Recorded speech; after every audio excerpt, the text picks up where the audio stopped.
Hey guys, it's Mike again.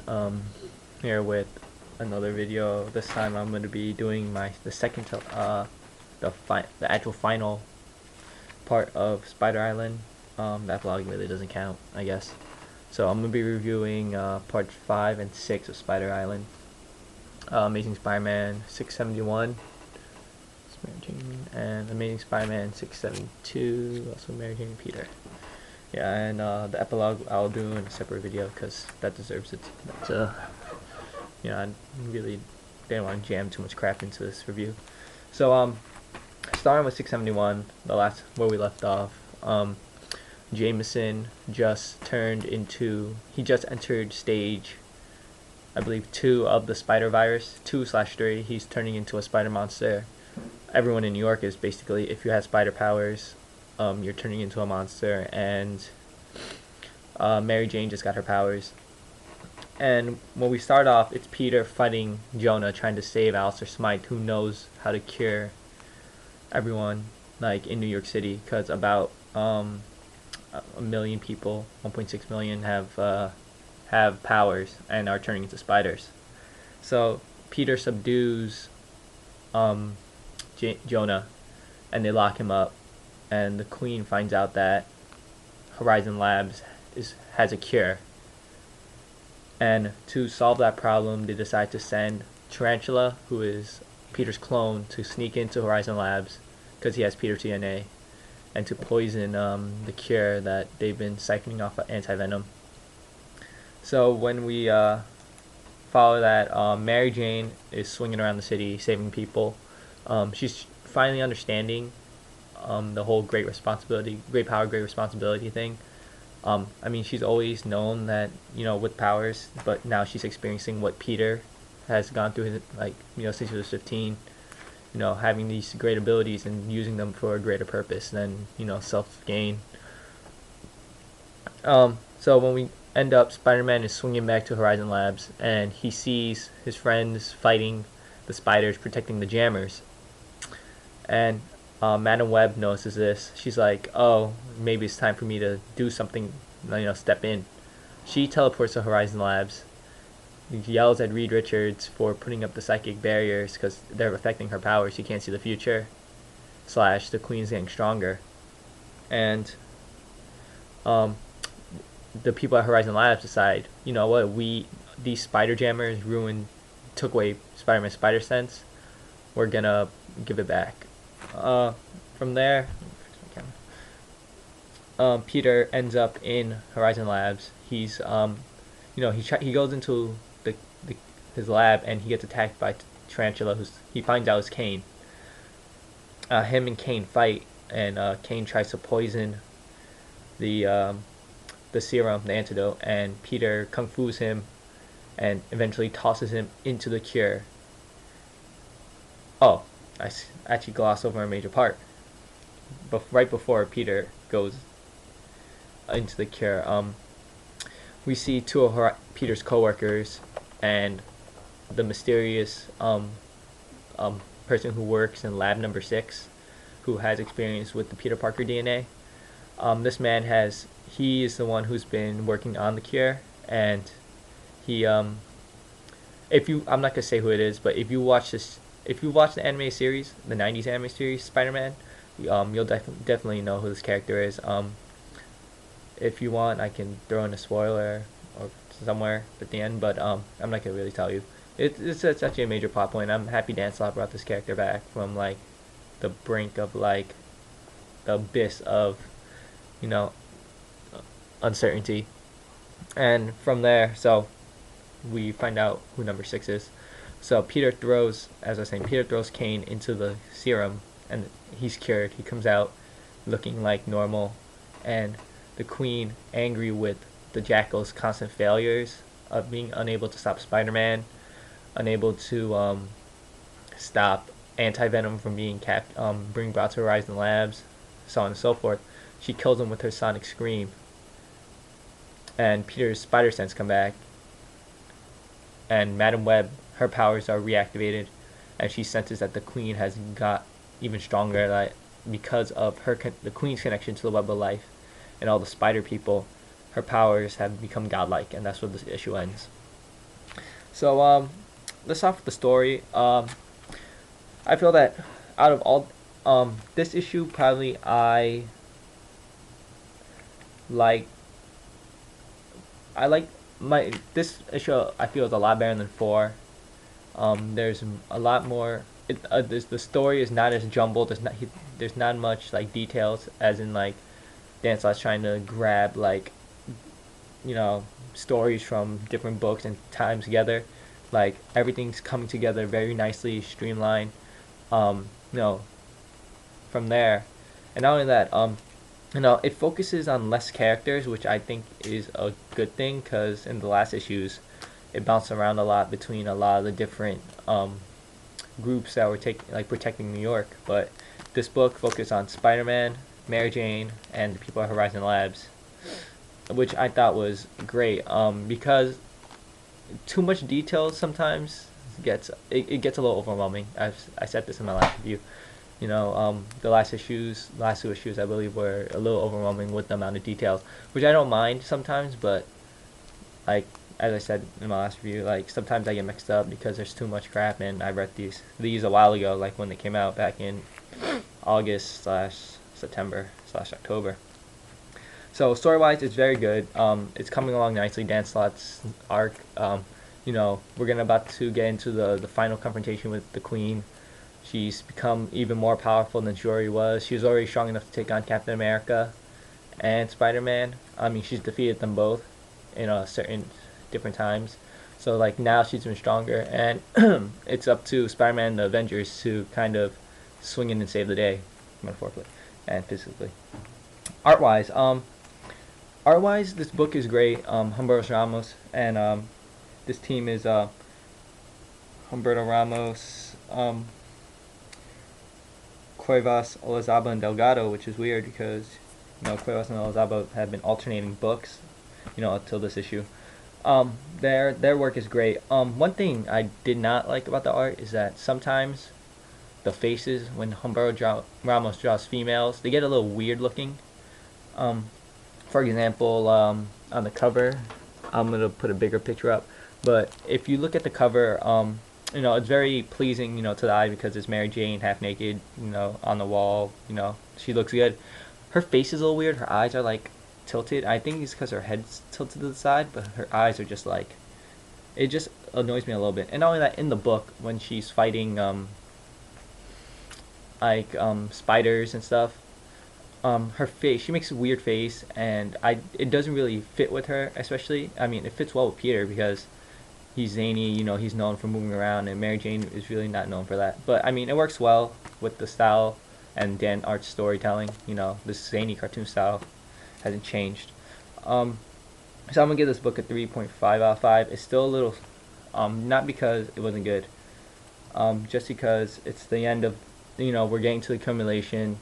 Things are picking up a little bit, but it's still, I feel a lot more could have happened, and there's a lot of questions this book left me asking, especially about number 6, the guy that I can't really tell you who he is, but regardless, good book.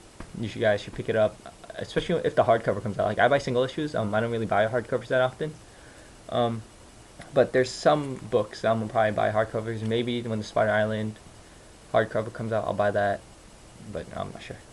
Alright, so we're gonna go with part 6 of Spider Island, issue 672, by Dan Slott, Humberto Ramos, Olazaba, and Delgado.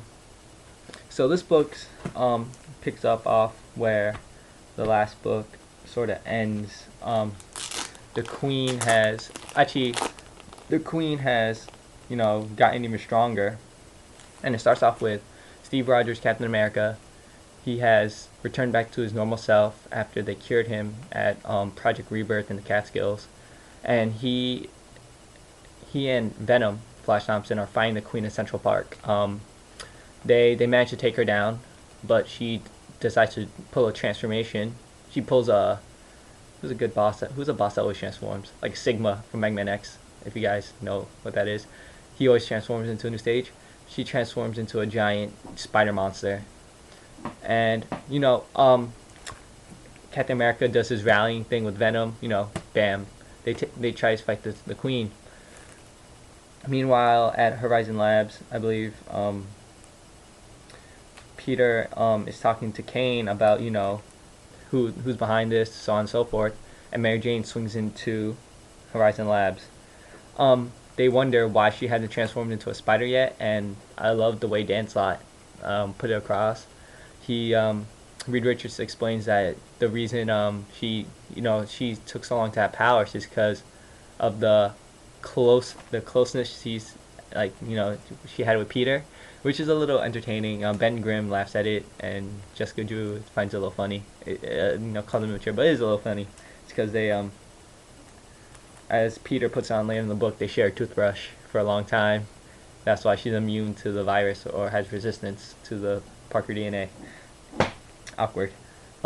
So they rush into the lab and they find Peter in the buff, and he has given his clothes to Kane, because to sort of explain why there's someone broke into the lab where the cure is.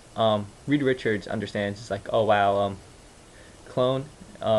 Peter's like, yeah, clone, and they decide that the two of them are gonna go team up and gonna go take down the Queen. So we come to Peter in his regular spider costume, and what's his name? Kane in Peter's anti-sonic suit, which is the black and green stealth suit that Humberto Ramos designed back in issue like 650 something, a long time ago, like a long while back, like last September or no, October. It's been like a year since Dan Slott's been on. Humberto Ramos was on this book exclusively. So they go and they try to find the Queen. They manage to see that she's a giant spider monster causing havoc across Manhattan. Madam Web tells Peter, like, the only way you're going to stop her is that you have to take her life. And you know how Peter is. He refuses, and him and Kane swing into action with Peter, their battle cry, Parker Brothers away, which I thought was a little good. It was very good, actually. So when they reach the Queen, it's, I believe, Peter, Kane, they try to fight the Queen, and Peter gets knocked out of the fight, but Mary Jane swoops in and saves him.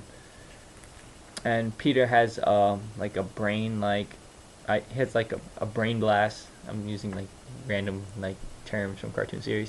He gets an idea about how to cure everyone, and him and Mary Jane go deal with that, while the Avengers, led by Captain America, they're making their final stand at Union Square. They're like, we have to stop her. Like, this is the last time where she's gonna rule the world. Like, if they don't stop her, she's gonna take over the world with her spider minions. So Peter goes to the police precinct, and he finds Dr. Octavius's Doc Ock's Octobots, and he takes their helmet, and they're basically little tiny octopus robots, I guess, or like spider robots. And he goes to the Empire State Building with Mary Jane, and they decide to use the antenna of the Empire State Building as a broadcasting signal, so Peter can spread the cure using the Octobots, and he does so. There's a big battle spread in the book, which I found very enjoyable. It's like the Avengers versus the Queen. She takes out Wolverine and Red Hulk with her sonic scream, and Gravity makes a comment. Usually when we're all together like this, someone dies, and usually a third from the left guy like me. I thought it was really good, because Marvel has this big thing about killing off characters, like, randomly, or like, killing off a character and bringing them back randomly. So I like how Dan Slott put that in the book. So Madam Web she doesn't know if she should fight or jump in, and Shang-Chi convinces, like, you know what, you make your own destiny. You don't have to be a watcher or observer from the sideline. You can help, like, carve a path for yourself. So Shang-Chi brings some reinforcements, the immortal weapons and Iron Fist, as well as Julia Carpenter. They fight the Queen. So Peter basically is at the Empire State Building spreading his cure, and Mary Jane is holding up the spiders back. This is where he asks about the powers, and he's like sharing a toothbrush. And probably the best part of this book is that the two spread where Peter's curing everyone around the city. You see pictures of the cure being spread around the city. Peter has his silly grin on his face, which I enjoy, which was done very well by Humberto Ramos. And he's saying, I'm gonna do it. I'm gonna save everyone. Like something that Spider-Man isn't really known for being that hero who comes in and saves the world or saves the day on a level like this. It's Captain America, Iron Man, Thor, the big guns. But this is Spider-Man this is his moment to shine, and he does so. Mary Jane says something. She says, "I love you," when Peter doesn't hear it, or he sort of hears. He's like, "What'd you say?" She's like, "Nothing."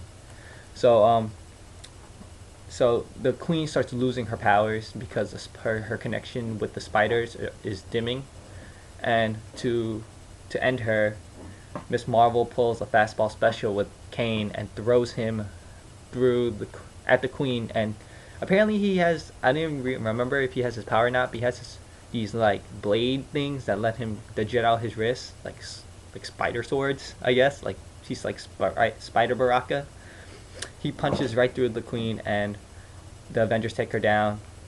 And Julia Carpenter's like, "Oh, maybe this is what my prophecy meant. You're a clone of Peter, technically made from his hand." And Kane's like, "No, Peter did this. He found the way to cure everyone. He made the suit. This is his moment. I'm just here." And the book ends with Peter and Mary Jane on the Empire State Building, saying, Peter's like, talking about how things are chaotic and messed up, but everything is as it should be, like at that moment right there with him and Mary Jane. So this book, this book was very good. Culmination. It's just Dan Slott has brought everything together, and concise. Bam, everything came together. There's the little plot details that you don't mention, but it was story wise, it was a great book. I love the interaction, or the way Dan Slott wrote some of the characters. Captain America, I liked how he talked about how Gravity made that joke, and I also liked Peter's just dialogue with Mary Jane. Also like how Dan Slott has a big focus on Mary Jane within this arc, and basically within the entire run actually. Mary Jane's always been an important part of Peter's life, more so before Brand New Day and sort of in Brand New Day, but now in big time, even though Peter has a girlfriend, Mary Jane is still a major part of his life. I feel like Dan Slott writes it as that Mary Jane is his number one person that knows how, because she's been with him through thick and thin for a long time. Art once again hasn't changed. The way there's some weird characters that I didn't recognize that Humberto Ramos drew in the background. I think one of them was Hercules, but I'm pretty sure he turned into a spider because he no longer is a god. Regardless, once again, as I said, some of the characters are a little indiscernible because they're in the background a little bit. Slash costumes a little weird looking. Otherwise, art is still good. My main gripe is that sometimes his female faces are weird when they're in battle or not.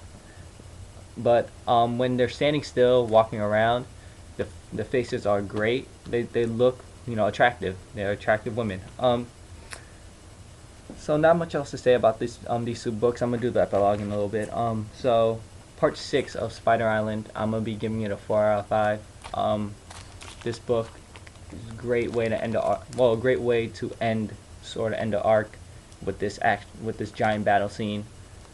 And I hope you guys watch this review and take an interest in these books. Enjoy whatever you're reading this week, and thanks for watching. Subscribe if you want, leave a comment, tell me how you feel. Thanks a lot, guys.